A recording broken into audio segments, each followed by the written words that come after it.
Hello everyone. मैं doctor Anirban हूँ। मेरे साथ आज ज्वाइन किया है doctor Arpita. So like every month हम एक वेबिनार सीरीज कर रहे हैं। तो आज का टॉपिक है post traumatic stress disorder. Post traumatic stress disorder एक बहुत कॉमन एंजाइटी डिसऑर्डर है, स्ट्रेस रिलेटेड डिसऑर्डर है। इसके काफी पेशेंट्स आते हैं।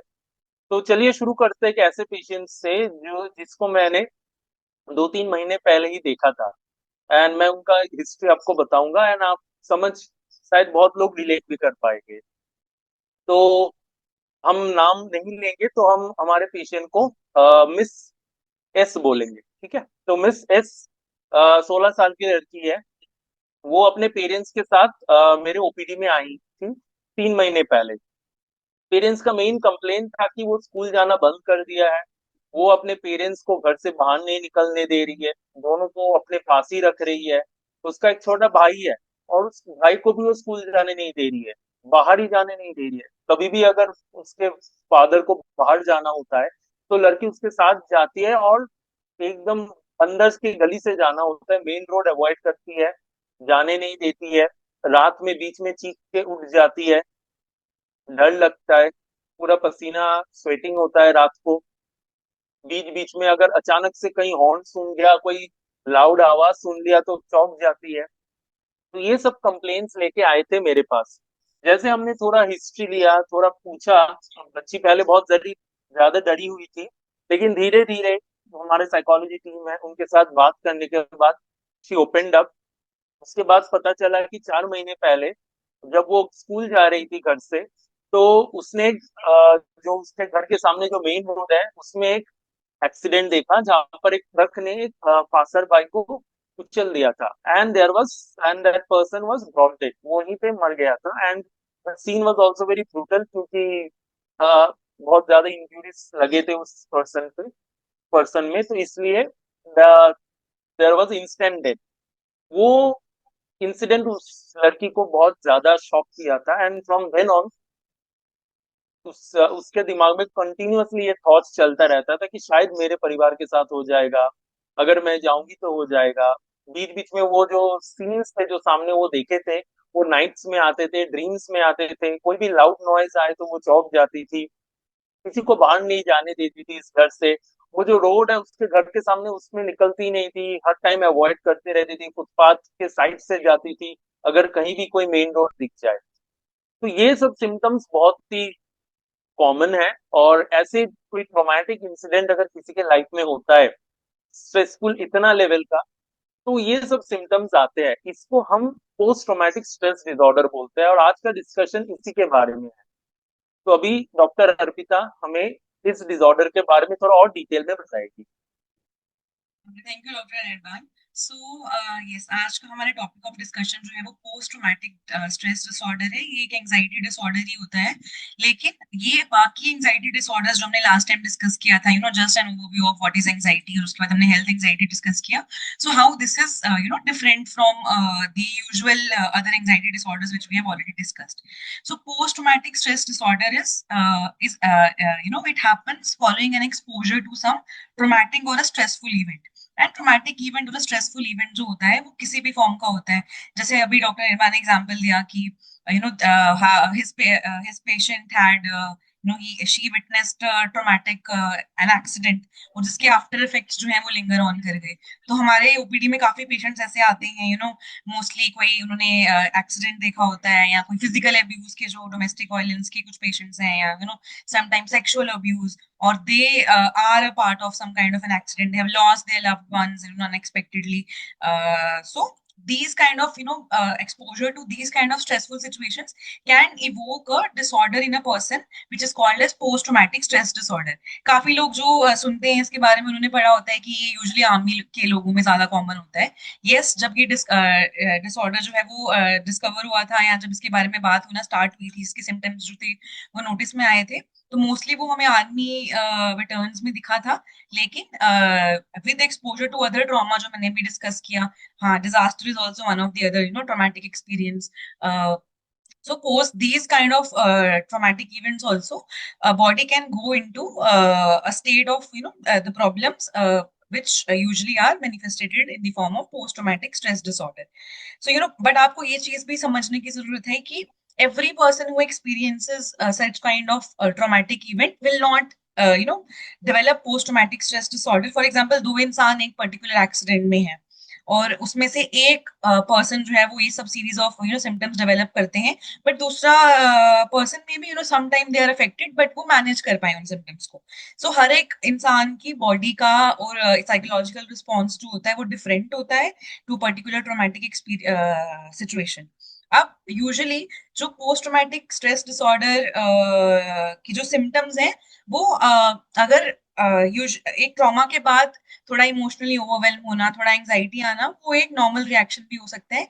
लेकिन अगर ये क्लस्टर ऑफ सिम्टम्स परसिस्ट करते हैं beyond a month, then we need to be concerned because then this means that person has developed post-traumatic stress disorders. So when we talk about PTSD, usually we call it as PTSD. So जब PTSD की बात करते हैं तो there are 3 or 4 cluster of symptoms जो हम observe करते हैं अपने patients में.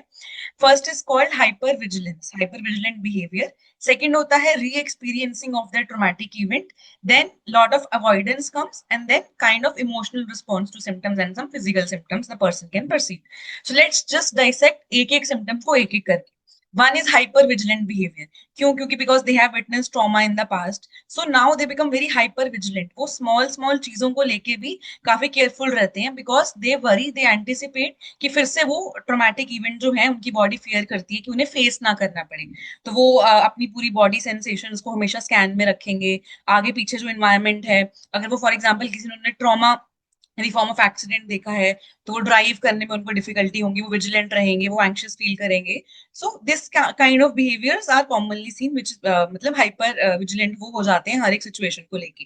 देन री एक्सपीरियंसिंग द ट्रोमैटिक, ऐसा लगता है कि बिल्कुल जो सिचुएशन उन्होंने उस ट्रॉमा के दौरान फील की थी, अभी सेम उस सिचुएशन में वापस चले गए हैं. वो फ्लैश बैक की फॉर्म में आते हैं, तो पूरा वो विविडली जो है इमेजिन कर पाते हैं अपने आप को फिर से उस अगेन उस सिचुएशन में, जो फिर से काफी ज्यादा एंजाइटी प्रोवोकिंग होता है पेशेंट के लिए. और समटाइम्स उनको नाइटमेयर्स आते हैं, विविड ड्रीम्स आते हैं, सपने की फॉर्म में निकल के आता है और वो पूरा रीलिव करते हैं अपना प्रायर एक्सपीरियंस. ऐसा लगता है कि फिर से वो वापस उस ट्रॉमेटिक सिचुएशन में चल गए हैं. और काफी बाकी साइकोलॉजिकल डिस्ट्रेस भी वो फील करते हैं, फेस करते हैं after they are expose to certain trigger. For example अगर एक्सीडेंट हुआ है तो गाड़ी का या उस सिचुएशन में वापस जाना, या जब वो उसकी मेमोरीज जो है वो उनको रिविजिट करते हैं मेमोरीज को, तो तब ये सब चीजें जो है काफी ज्यादा इमोशनल रिस्पॉन्स जो है बॉडी में ट्रिगर करती हैं. They can feel sad, they can feel depress, they can feel angry कि वो कुछ कर नहीं पाए, और they can also have kind of a guilt कि same, yeah, anger and guilt can be experienced, and their body goes into a same stressful situation which is like a hyperstimulated response, जिसको हम fight and flight response भी कहते हैं. तो एक दूसरी चीज होती है अवॉइडेंस. तो वो अवॉइड करने लगेंगे वो सब triggers. Triggers can be internal और external, so they will try to not get engaged in those situations और इन दोज मेमोरीज जहाँ पे उनकी वो जो है वो ट्रिगर्ड फील करें, उनको रिलीव करना पड़े trauma. So may be they are not able to go to, जैसे डॉक्टर इरमान ने बताया कि the girl was not letting her parents go out, she was also not refusing to go to school because she had that fear that again she will be in that situation and anything can happen to her or her family. So that kind of an avoidant behavior. And इसके कारण काफी और mood fluctuations, emotional लंबिंग, बाकी family से या work place से distancing जो है ये सब काफी कॉमनली देखी जाती है. जब हम एक पेशेंट को देखते हैं जो हमें इस क्लस्टर ऑफ सिम्टम्स के साथ मिलते हैं, तो we and the symptoms are persistent for more than 1 month, then we usually give them the diagnosis of PTSD. So post-traumatic stress disorder doesn't mean कि you cannot normalize the symptoms which a person is experiencing for such a prolonged time, because it is an actual problem जिसको एक medical help की जरूरत है. It is not just कि the person is responding to something which has happened, and other people though they recover better, but some people can be more sensitive to the stressors, the traumatic events, and can develop these kind of cluster of symptoms. So इस इन symptoms के साथ साथ dysfunction जो है वो हमें observe करना होता है कि अगर ये सिम्टम्स जो हैं they are causing a lot of dysfunction in the daily routine, they are not able to carry out their daily tasks, उनकी स्लीप डिस्टर्ब्ड है, they are not able to eat properly, और they can also have kind of self harm thoughts. So when these all symptoms are present together, then we need to treat them by a proper therapy as well as proper medications based on क्या क्या symptoms जो हैं वो उनको हो रहे हैं. I guess basically when we talk about course and prognosis, when we talk about the treatment कि हम क्या क्या treatment modality जो है वो use करते हैं, उसके साथ साथ हम थोड़ा course and prognosis को और थोड़ा clarity से समझेंगे, क्योंकि you know there is a lot of stigma because people feel कि हाँ witness किया ही है, ये तो अपने आप normal reaction है, वो तो improve कर ही लेंगे, but ऐसा usually नहीं होता है. So काफी बार जो untreated patients होते हैं उनको comorbid severe depression, severe anxiety जो है वो परसिस्ट करती है, तो हमें उसको प्रॉपर ट्रीटमेंट के थ्रू मैनेज करना जो है वो बड़ा इंपॉर्टेंट है हमारे लिए. I guess over to you doctor Nirmal, आप थोड़ा सा ट्रीटमेंट के बारे में और बाकी चीजों के बारे में आगे you can take. Thank you doctor Arpita. So doctor Arpita is beautifully summarised क्या क्या सिम्टम्स होते हैं, कब हम डायग्नोसिस बोलते हैं किसी पेशेंट का पीटीएसडी में, और कैसे पीटीएसडी लाइफ को इफेक्ट करते हैं. पीटीएसडी मोस्ट जितने पेशेंट्स हैं मोस्ट को ट्रीटमेंट की जरूरत होता है, क्योंकि पीटीएसडी एक सीवियर फॉर्म ऑफ बीमारी है. क्योंकि जो ट्रॉमेटिक इंसिडेंट्स है जो अर्पिता ने डिस्क्राइब किया था इनिशियली, वो बहुत ज्यादा दिक्कत के हैं एंड उसमें ट्रीटमेंट की जरूरत होता है मोस्ट पेशेंट्स को नॉर्मल फंक्शनिंग में वापस आने के लिए. स्पेशली अगर बच्चों में बुजुर्गों में ये बहुत ज्यादा प्रॉब्लम हो जाता है पीटीएसडी के चलते, और उनको ट्रीटमेंट की ज्यादा जरूरत है. अगर हम ट्रीटमेंट एस्पेक्ट्स की बात करें तो ट्रीटमेंट के लिए बहुत दवाइयाँ और थेरेपी होता है, जिसको हम फार्माकोथेरेपी और साइकोथेरेपी बोलते हैं. एंटी डिप्रेसेंट्स का जो क्लास है उनके मेडिसिन मेजरली हम इंडिकेट करते हैं पीटीएसडी में.